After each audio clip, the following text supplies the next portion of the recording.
എനിക്ക് വേണം നിന്നെ, ആർക്കും വിട്ടുകൊടുക്കില്ല ഞാൻ. നിന്റെ ശരീരം ഓരോ നിമിഷവും എന്നെ കൊത്തി വലിക്കുകയാണ്.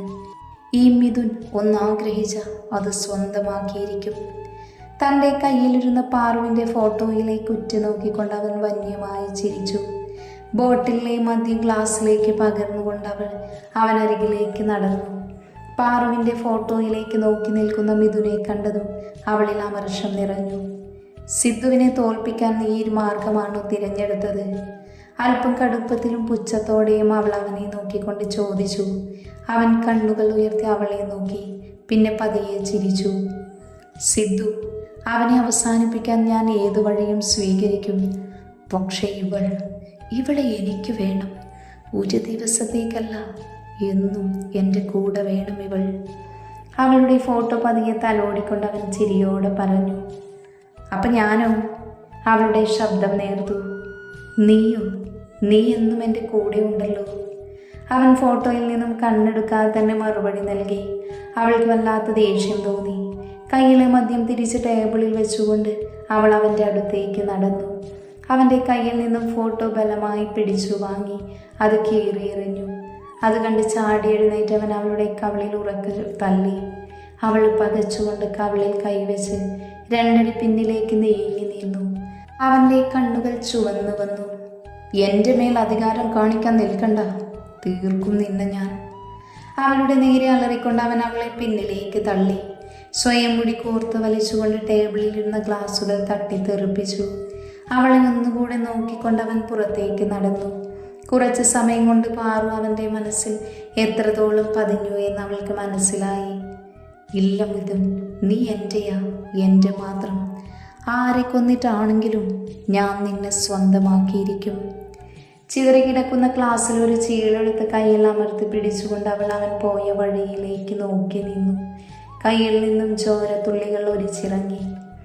കുളിച്ച് ഫ്രഷായി വന്ന് ടവൽ കൊണ്ട് നനഞ്ഞു മുടി തുടച്ചുകൊണ്ട് അവളെ ബാൽക്കണിയിലേക്ക് നടന്നു.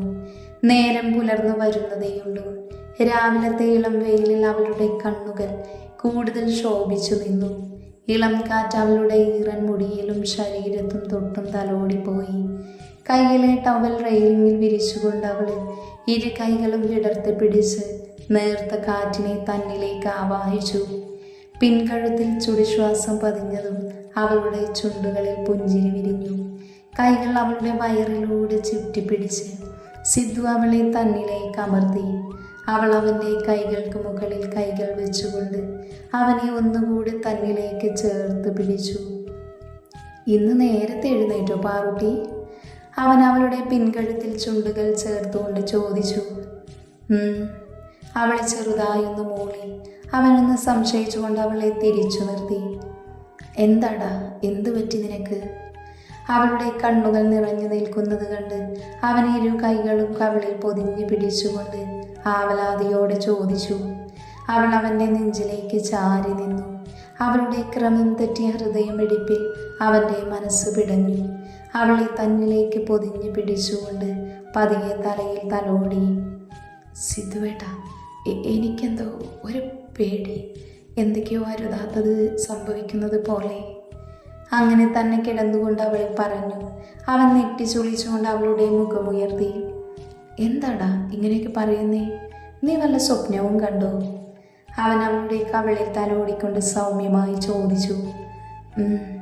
ഞാൻ എന്താ കണ്ടത് എന്ന് വ്യക്തമായി ഓർമ്മയില്ല, പക്ഷേ സിദ്ധുവേട്ടന്. അവൾ കണ്ണുകൾ നിറച്ചുകൊണ്ട് അവനെ നോക്കി. അവളുടെ പേടി നിറഞ്ഞ മുഖം കാണെ അത് അവളിൽ എത്രത്തോളം പതിഞ്ഞു എന്ന് അവന് മനസ്സിലായി. അവൾ അവനെ നോക്കിക്കൊണ്ട് ഒന്നുകൂടി അവൻ്റെ നെഞ്ചിലേക്ക് ചാഞ്ഞു നിന്നു. അവൻ ചിരിച്ചുകൊണ്ട് അവളെയും കൂട്ടി മുറിയിലേക്ക് നടന്നു. അവളെ ബെഡിലിരുത്തിച്ചു. സാരമില്ലടാ, ഒരു സ്വപ്നമല്ലേ, ഇതിനൊക്കെ ഇങ്ങനെ പേടിക്കാവോ? അയ്യേ. മൂക്കിൽ കൈവച്ചുകൊണ്ട് പറയുന്ന അവനെ അവൾ ചുണ്ട് വിളർത്തിക്കൊണ്ട് നോക്കി. അവളുടെ കുട്ടിത്തം നിറഞ്ഞ മുഖം കണ്ടതും അവൻ ചിരിച്ചുകൊണ്ട് അവളുടെ നെറ്റിയിൽ ചുണ്ടുകൾ ചേർത്തു. അതെ, ഇങ്ങനെ നിന്നാൽ മതിയോ? എനിക്ക് പോണ്ടേ? അവളുടെ മുഖം ഉയർത്തിക്കൊണ്ട് അവൻ പറഞ്ഞു. സിദ്ധുവേട്ട, ഇന്ന് പോണോ? അവളെ കൊഞ്ചിക്കൊണ്ട് അവനോട് ചോദിച്ചു. പോയില്ലെങ്കിൽ? അവൻ ആ കള്ളച്ചിരിയോട് പിരികം പൊക്കി താടി ഒഴിഞ്ഞുകൊണ്ട് അവളോട് തിരിച്ചു ചോദിച്ചു. പോയില്ലെങ്കിൽ എന്താ, ഒന്നുമില്ല. അവൻ്റെ നോട്ടത്തിൽ പതറിക്കൊണ്ട് അവൾ പറഞ്ഞു. അവൻ ചിരിച്ചുകൊണ്ട് അവളെയും കൂട്ടി ബെഡിലേക്ക് മറിഞ്ഞു. അയ്യേ സിദ്ധുവേട്ടാ, എന്തേ ചെയ്യണേ?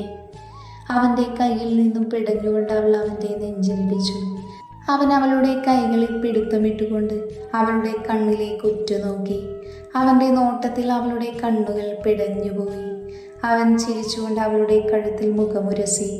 അവൾ ചിനുങ്ങിക്കൊണ്ട് അവനെ പിടിച്ചു മാറ്റാൻ ശ്രമിച്ചു. പാറൂസേ, ഞാനൊരു കാര്യം ചോദിക്കട്ടെ? അവളുടെ മാറിലേക്ക് തലചായ്ച്ച് കിടന്നുകൊണ്ട് അവൻ പറഞ്ഞു. അവൻ്റെ ശബ്ദത്തിൻ്റെ മാറ്റമറിഞ്ഞതും അവൾ സംശയത്തോടെ അവനെ നോക്കി. കോളേജിൽ വെച്ച് എല്ലാം നീ അറിഞ്ഞിട്ടും പിന്നെ അതിനെക്കുറിച്ചെന്താ ഒന്നും ചോദിക്കാത്തത്? അവൻ്റെ ശബ്ദം നേർത്തു.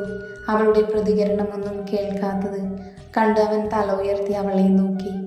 അവൻ നോക്കുന്നത് കണ്ട് അവൾ അവൻ്റെ നെറ്റിയിൽ ചുണ്ടുകൾ അമർത്തി. എൻ്റെ മാത്രം. അന്നും ഇന്നും ഞാൻ അങ്ങനെ വിചാരിച്ചിട്ടുള്ളൂ. അവളുടെ കണ്ണുകൾ നിറഞ്ഞു. അവൻ അവളെ പ്രണയപൂർവ്വം നോക്കി. അവളുടെ മുഖം മുഴുവൻ ചുണ്ടുകൾ ചേർത്തു. പാറു, നീ അറിയണം, നമ്മൾ തമ്മിൽ അറിയാത്ത ഒന്നും ഇനി നമുക്കിടയിൽ വേണ്ട. അത് കേട്ടതും അവൻ്റെ നെഞ്ചിലേക്ക് തല വെച്ചുകൊണ്ട് അവൾ അവനെ നോക്കി കിടന്നു. അവൻ്റെ ഓർമ്മ പിന്നിലേക്ക് സഞ്ചരിച്ചു.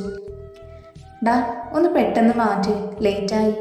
ഇന്ന് പുതിയ പിള്ളേർ വരുന്ന ദിവസം, കുറേ പണിയുള്ളതാ. ഷർട്ടിൻ്റെ ബട്ടൺസ് ധൃതിയിൽ ഇട്ടുകൊണ്ട് സിദ്ധു അബിയോട് പറഞ്ഞു. നീയല്ലേ ചെയർമാന്, അപ്പം മോൻ അങ്ങോട്ട് പെട്ടെന്ന് എത്തിയാൽ മതി. അവനെ നോക്കി അലസമായി മറുപടി പറഞ്ഞ അബിയെ സിദ്ധു കണ്ണുരുട്ടി നോക്കി. പിന്നെ അവനെയും പിടിച്ചു വലിച്ച് നടന്നു. അബിക്ക് സ്വന്തമായി ഫ്ലാറ്റ് ഉണ്ടെങ്കിലും മിക്ക ദിവസങ്ങളിലും അവൻ സിദ്ധുവിൻ്റെ കൂടെയായിരിക്കും. മഹാദേവനും സുമിത്രയ്ക്കും അവൻ സ്വന്തം മോനെ പോലെ തന്നെയാ. അമ്മേ, ഞങ്ങൾ ഇറങ്ങണേ. അടുക്കളയിലേക്ക് നോക്കി വിളിച്ചു പറയുന്ന സിദ്ധുവിനെ കണ്ട് പുറത്ത് പത്രം വായിച്ചിരിക്കുന്ന മഹാദേവൻ കണ്ണട മാറ്റി അവനെ നോക്കിക്കൊണ്ട് ചോദിച്ചു. എന്താടാ ഇന്ന് നേരത്തെയോ? എൻ്റെ അച്ഛ, നേരം വൈകി. അതിനെങ്ങനെയാ? ഈ സാധനം പോത്തുപോലെ കിടന്നുറങ്ങുമല്ലേ? അബിയെ നോക്കി കണ്ണുരുട്ടിക്കൊണ്ട് പറയുന്ന സിദ്ധുവിനെ കണ്ട് അയാൾ ചിരിച്ചുകൊണ്ട് അബിയെ നോക്കി അവൻ നന്നായി ഒന്ന് ചിരിച്ചു കാണിച്ചു. എൻ്റെ അച്ചായി, ഇവനല്ലേ ചെയർമാന്, അപ്പം ഇവനല്ലേ നേരത്തെ പോകേണ്ടത്. മര്യാദയ്ക്ക് കിടന്നുറങ്ങുന്ന എന്നെ കൊത്തി പോകേണ്ട വല്ല കാര്യമുണ്ടോ ഇവർക്ക്? ദേവൻ്റെ കണ്ണട സ്വന്തം കണ്ണിലേക്ക് ഇട്ടുകൊണ്ട് അവൻ പറഞ്ഞു. അവൻ്റെ സംസാരവും നിൽപ്പും കണ്ട് ദേവൻ ചിരിച്ചുകൊണ്ട് അവൻ്റെ തലയിൽ കൊട്ടി. ഇതിനൊക്കെ കൂടെ കൂട്ടിയിട്ട് വല്ല കാര്യമുണ്ടോടാ? ചിരി അടക്കി പിടിച്ചുകൊണ്ട് ദേവൻ പറയുന്നത് കേട്ട് അബിയുടെ ചുണ്ടു കോർത്തു. അച്ചായി. സിദ്ധു ചിരിച്ചുകൊണ്ട് അവനെയും കൂട്ടി വേഗത്തിൽ ബൈക്കിൻ്റെ അടുത്തേക്ക് നടന്നു. മോനെ, എന്തെങ്കിലും കഴിച്ചിട്ട് പോടാ. അടുക്കളയിൽ നിന്നും പുറത്തേക്ക് ധൃതിയിൽ വന്നുകൊണ്ട് സുമിത്ര വിളിച്ചു പറഞ്ഞു. ക്യാൻറ്റീനിൽ നിന്ന് കഴിച്ചോളാം. ഗേറ്റ് കടന്ന് പുറത്തേക്ക് വണ്ടി എടുത്തുകൊണ്ട് സിദ്ധു വിളിച്ചു പറഞ്ഞു. ഈ കുട്ടികളെ കൊണ്ട്. അവർ പോയ വഴിയിലേക്ക് നോക്കി നിൽക്കുന്ന സുഭദ്രയുടെയും അരികിലേക്ക് ദേവൻ നീങ്ങി നിന്നു. എൻ്റെ ഭാര്യ, ഇങ്ങനെ മക്കളെ മാത്രം സ്നേഹിച്ചാൽ മതിയോ? നമ്മൾക്കും വല്ല പരിഗണയും താടോ? സുഭദ്രയുടെ അരികിലൂടെ കൈയിട്ട് അടുപ്പിച്ചുകൊണ്ട് കുസൃതിയോടെ ദേവൻ പറയുന്നത് കേട്ട് സുമിത്ര ചിരിച്ചു. ഹലോ, ഞാനും കൂടി പോയിട്ട് റൊമാൻസ് ചെയ്യാൻ പോരെ ഭാര്യയ്ക്കും ഭർത്താവിനും? പിറകിൽ നിന്ന് മഞ്ജുവിൻ്റെ കളിയാക്കിയുള്ള സംസാരം കേട്ടതും സുഭദ്ര ദേവന് നേരെ കണ്ണുരുട്ടിക്കൊണ്ട് അകത്തേക്ക് നടന്നു. നീ എങ്ങനെയാടാ ഇത്ര കറക്റ്റ് ടൈമിൽ പൊട്ടിമുളക്കുന്നേ? സുഭദ്ര പോയ വഴിയെ നോക്കി നിരാശയോടെ പറയുന്ന ദേവനെ കണ്ട് അജു ചിരിച്ചുകൊണ്ട് അയാളുടെ അടുത്തേക്ക് നടന്നു. അതെ, പ്രായം എന്താന്ന വിചാരം, വയസ്സാങ്കാലത്ത ഒരു പ്രേമം. ടേബിളിൽ ഇരിക്കുന്ന കണ്ണട അയാളുടെ ചെവിയിലേക്ക് തിരികിക്കൊണ്ട് അജുവിനെ നോക്കി ഒന്ന് പുച്ഛിച്ചുകൊണ്ട് ദേവൻ ഉള്ളിലേക്ക് നടന്നു. അത് കണ്ട് ചിരിച്ചുകൊണ്ട് അജു പുറത്തേക്ക് ഇറങ്ങി. ഓ, കലാപരിപാടിയൊക്കെ തുടങ്ങിയല്ലോ. ഇവന്മാരിന്ന് കുറേ വാങ്ങിച്ചു കൂട്ടും. ബൈക്കിൻ്റെ ബാക്കിൽ നിന്നും ഇറങ്ങിക്കൊണ്ട് അഭി പെൺകുട്ടികളെ പിടിച്ചു വെച്ചിരിക്കുന്ന കൂട്ടങ്ങളെ നോക്കിക്കൊണ്ട് പറഞ്ഞു. സിദ്ധു തൻ്റെ കൈയിലെ ഇടിവള ഒന്നുകൂടെ കയറ്റി വെച്ചു. മുണ്ട് മടക്കി കുത്തിക്കൊണ്ട് അവിടേക്ക് നടന്നു. നീ നടന്നു, ഞാൻ എത്തിയേക്കാം. തിരിഞ്ഞു നോക്കാതെ അഭിയോട് അവൻ വിളിച്ചു പറഞ്ഞുകൊണ്ട് അവരുടെ അടുത്തേക്ക് ചെന്നു. കൈമാറിൽ പിണച്ചുകൊണ്ട് അവരെ ഒന്ന് നോക്കി. സിദ്ധുവിനെ കണ്ടതും എല്ലാ എണ്ണവും ഒന്ന് പരുങ്ങി. ഇമ്മാതിരി തോന്നിവാസമൊന്നും പാടില്ലെന്ന് പറഞ്ഞില്ലേടാ? അടുത്ത് കരഞ്ഞുകൊണ്ട് നിൽക്കുന്ന ഒരു പെൺകുട്ടിയെ നോക്കിക്കൊണ്ട് അവൻ അവർക്ക് നേരെ അലറി. ക്ലാസ്സിലേക്ക് പോയിക്കോ, അവരോട് പറഞ്ഞുകൊണ്ട് അവൻ തിരിഞ്ഞു നടന്നു. കോളേജിലെ എല്ലാ കാര്യങ്ങളും സിദ്ധു മുന്നിലായിരുന്നു. കുട്ടികൾക്കും ടീച്ചേഴ്സിനും അവനെ ഒരുപോലെ കാര്യമായിരുന്നു. എടാ, ഇന്നും അവിടെ പ്രശ്നമായെന്നാ പ്രിൻസി പറയുന്നേ. ഇതിങ്ങനെ വിട്ടാൽ പറ്റില്ല. കോളേജിന്റെ മരച്ചുവട്ടിൽ കൈകൾ കണ്ണിന് കുറുകെ വെച്ച് കിടക്കുന്ന സിദ്ധുവിനെ നോക്കിക്കൊണ്ട് അഭി ഗൗരവത്തോടെ പറഞ്ഞു. സിദ്ധു കൈകൾ മാറ്റി അവനെ നെറ്റി ചുളിച്ചു നോക്കി. ശരിയാടാ, നമ്മുടെ കോളേജിലെ പെൺകുട്ടികളെയും അവർ ശല്യം ചെയ്യാൻ തുടങ്ങിയിട്ടുണ്ട്. അഭിയുടെ അടുത്തു നിന്ന് ചരൺ അവനെ പിന്താങ്ങി. പോലീസിനെ അറിയിക്കുന്നത് വെറുതെയാടാ. അവരൊക്കെ വലിയ പിടിപാടുള്ളവരാ, പെട്ടെന്ന് തന്നെ ഊരിപ്പോരും. സിദ്ധു ചാടി എഴുന്നേറ്റുകൊണ്ട് അവിടേക്ക് നടന്നു. പിറകെ അവരും. കോളേജിന് പിറകെ കെട്ടിടം. അവിടെ ഇന്നും കഞ്ചാവും കള്ളും കൊണ്ട് കൂത്താടൽ കേന്ദ്രമാണ്. കൂട്ടത്തിലെ തലവൻ മിഥുൻ. അച്ഛൻ മന്ത്രിയായതുകൊണ്ട് തന്നെ ആരെയും അവന് പേടിയില്ല. പലതവണ പോലീസിൽ പറഞ്ഞെങ്കിലും ഒരു കാര്യവുമില്ലായിരുന്നു. കാര്യമായ തെളിവില്ലെന്ന ന്യായവും പറഞ്ഞുകൊണ്ട് അവനെയും കൂട്ടരെയും പോലീസ് വെറുതെ വിടുകയായിരുന്നു. സിദ്ധു നേരെ ആ കെട്ടിടത്തിലേക്ക് നടന്നു. വാതിൽ ചവിട്ടി പൊളിച്ചുകൊണ്ട് ഉള്ളിലേക്ക് കടന്നവൻ അത് കണ്ടത് മദ്യം കുടിച്ച് കൂത്താടുന്ന മിഥുന്റെ കൂട്ടരെയാണ് കണ്ടത്. മദ്യക്കുപ്പികൾ കാലുകൊണ്ട് ചവിട്ടി തെറിപ്പിച്ചുകൊണ്ട് അവൻ അവർക്ക് നേരെ പാഞ്ഞു. എവിടെയാടാ നിങ്ങളുടെയൊക്കെ തലവൻ? മദ്യത്തിന്റെ ലഹരിയിൽ പകുതി ബോധം നഷ്ടമായ അവരെ പൊതിരെ തള്ളിക്കൊണ്ട് സിദ്ധു അലറി. അഭിയും കൂട്ടരും ഈ സമയം കൊണ്ട് തന്നെ ന്യൂസ് റിപ്പോർട്ടേഴ്സിനെയും പത്രപ്രവർത്തകരെയും വിവരമറിയിച്ചു. അടിയുടെ വേദനയിൽ ഒരുവൻ മുകളിലേക്ക് കൈ ചൂണ്ടിയതും അവനെ നിലത്തേക്ക് എറിഞ്ഞുകൊണ്ട് അവൻ മുകളിലേക്ക് ഓടി. അല്പസമയം കൊണ്ട് തന്നെ അവിടെ ആളുകൾ നിറഞ്ഞു. മുകളിലെ വാതിൽ ചവിട്ടി തുറന്നവൻ കാണുന്നത് ഒരു കുട്ടിയെ ബലമായി പിടിച്ചു വെക്കുന്ന മിഥുനെയാണ്. അവളുടെ വായിൽ തുണി കൊണ്ട് മൂടി വെച്ചിരുന്നു. ഇട്ടിരുന്ന ഡ്രസ്സ് പകുതിയും കീറിയിരുന്നു. അപ്രതീക്ഷിതമായി സിദ്ധുവിനെ കണ്ട മിഥുൻ ആദ്യമൊന്ന് പകച്ചുവെങ്കിലും പിന്നെ ഒന്ന് പുച്ഛിച്ചുകൊണ്ട് അവന് നേരെ തിരിഞ്ഞു. എന്താണ് സിദ്ധാർത്ഥ്, തനിക്കിവിടെ കാര്യം? ഇത് മിഥുന്റെ സ്ഥലമാണ്. ഇവിടെ ഇങ്ങനെ പലതും നടക്കും. അവൻ പറഞ്ഞു പൂർത്തിയാക്കും മുന്നേ സിദ്ധുവിന്റെ ചവിട്ടിൽ അവൻ തെറിച്ചു വീണിരുന്നു. സിദ്ധു ഓടിച്ചെന്ന് അവനെ എഴുന്നേൽപ്പിച്ച് പൊതിരെ തള്ളി. കഞ്ചാവിന്റെ ലഹരിയിൽ അവന് സിദ്ധുവിനെ തടുക്കാൻ കഴിഞ്ഞില്ല. മുഖത്തേക്ക് മുഷ്ടി ചുരുട്ടിടിച്ചുകൊണ്ട് സിദ്ധു അവനെ വലിച്ചെഴുന്നേൽപ്പിച്ചു. പിറകിൽ നിന്നും ആ പെൺകുട്ടി കണ്ണു നിറച്ചുകൊണ്ട് അവന് നേരെ കൈകൂപ്പി. നിലത്ത് കിടക്കുന്ന അവളുടെ ഷോൾ എടുത്തുകൊണ്ട് അവൻ അവൾക്ക് നേരെ നീട്ടി. അവൾ ഓടി വന്നത് വാങ്ങിക്കൊണ്ട് സ്വന്തം ശരീരം പൊതിഞ്ഞു പിടിച്ചു. തൻ്റെ അടിയിൽ അവിഷനായി ചോരയിൽ കുളിച്ച് കിടക്കുന്ന മിഥുനെ അവൻ ഊക്കോടെ പുറത്തേക്ക് തള്ളി. പുറത്തെ പത്രപ്രവർത്തകർക്ക് മുന്നിലേക്ക് അവൻ തെറിച്ചു വീണു. ആളുകൾ ചുറ്റും കൂടി. പോലീസ് അപ്പോഴേക്കും എത്തിയിരുന്നു. നിലത്ത് കിടക്കുന്ന മിഥുന്റെ അടുത്തേക്ക് അവൻ്റെ കൂട്ടരെയും സിദ്ധു വലിച്ചിട്ടു. പേടിച്ചു വിറച്ചു നിൽക്കുന്ന പെൺകുട്ടിയെയും കൊണ്ട് അവൻ പോലീസിന്റെ അടുത്തേക്ക് നടന്നു. ഇനിയും തെളിവില്ലെന്ന് പറയുമോ നിങ്ങൾ? പുച്ഛത്തോടെ ചോദിച്ചുകൊണ്ട് അവൻ മിഥുന്റെ അടുത്തേക്ക് നടന്നു. അവനെ പിടിച്ചെഴുന്നേൽപ്പിച്ചുകൊണ്ട് ആ പെൺകുട്ടിയെ കണ്ണുകൊണ്ട് അടുത്തേക്ക് വരാൻ പറഞ്ഞു. അവൾ വിറച്ചുകൊണ്ട് അവൻ്റെ അടുത്തേക്ക് നടന്നു. സ്വന്തം ശരീരം കീഴ്പ്പെടുത്താൻ ശ്രമിച്ചവനാണ്. ഒരിക്കലും പൊറുക്കാൻ ഞാൻ പറയില്ല. ബലഹീനതകൾക്ക് മുന്നിൽ പോകരുത് ഒരിക്കലും. അവളുടെ നേരെ അവനെ തിരിച്ചു നിർത്തിക്കൊണ്ട് അവൻ പറഞ്ഞു.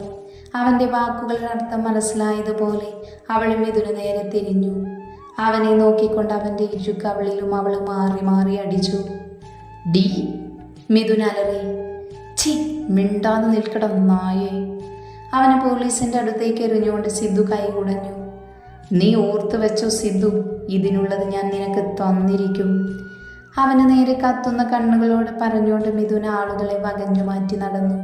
പിന്നാലെ പോലീസും പത്രക്കാരും. സിദ്ധു എന്ന് കൊച്ചിച്ചുകൊണ്ട് അവൻ പോയ വഴിയെ നോക്കി നിന്നു.